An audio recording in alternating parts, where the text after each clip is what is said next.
it's very striking that pornography is a part of so many of these crime scenes that the police find. And then, finally, I think this is very important, we actually have the testimony of lots of men who have committed sexual abuse. What had happened is I had been looking at pornography and thinking about pornography, and I was walking across the college campus, and I seen this lady pull up and park her car.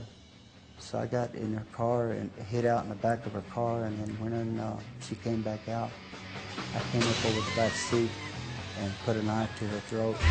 I had these images in my mind of the girls that I had seen in the magazines, and I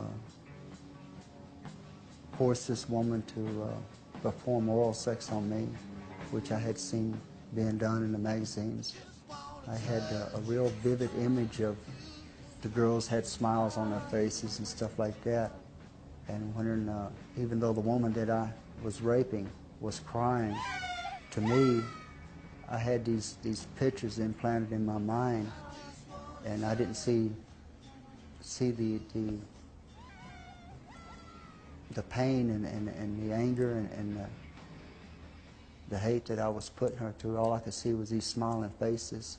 There's more current research that shows that even the pornography that doesn't involve violence, not the so-called aggressive pornography, but the objectifying pornography, the Playboy and Penthouse kind of pornography, that also changes men's attitudes in a very negative way towards women and their willingness to act out violence on women. It wasn't really hardcore pornography, but it was, I think it was like Penthouse.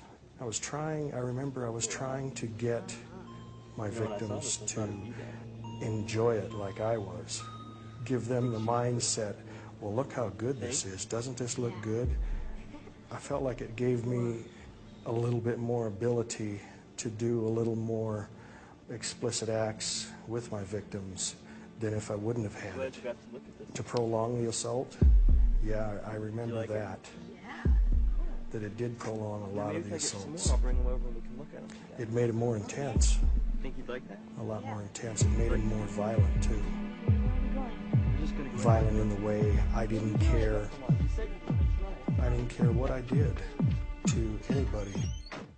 We know from research in 12 cities all across America that the sex crimes and violent crimes increase significantly in the area where these sex shops go in, adult bookstores, X-rated theaters, etc. Violent crime in America against women is at epidemic proportions. The molestation rate of children is at epidemic proportions. My brother-in-law always had pornographic books. He always had the magazines. He would show both myself, my sister, these dirty books of men and women having sex. He was always at the adult bookstores. And I believe he was looking at these things every single day. It's like every female in our family wasn't safe around him. He was addicted to the pornography, and I think this is why he was so perpetual in his victimizing everybody. I think that my brother-in-law thought I was equivalent or would respond in the same way that the women on the pages of the pornographic magazines, the way that they looked, that they were erotic or aroused or enjoyed it. And I think he firmly believed that I welcomed his advances towards me, that I wanted him to touch me, that I would really enjoy it once he was able to get his hands on me.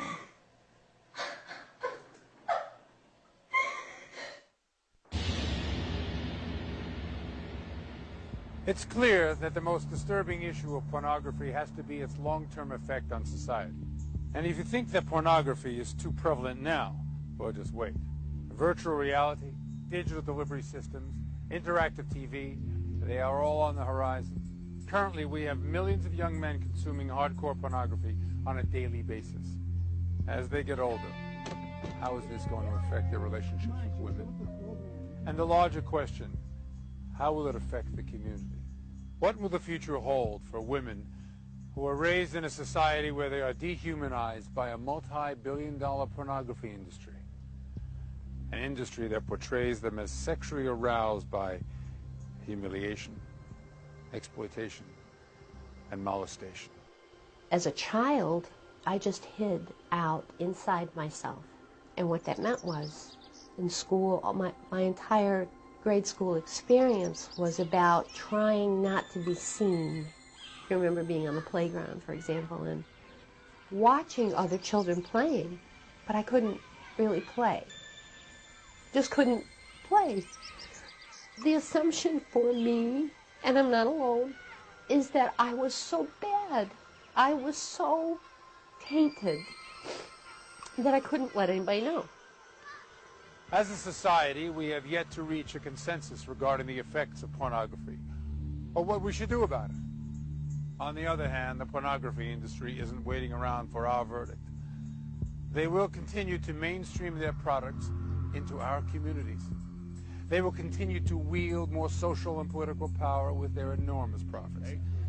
They will continue to disavow any responsibilities for harm caused by their actions. And they will continue to profit from the dehumanization of women and children. Already 1 out of every 4 women are sexually abused by the age of 20. What's that worth?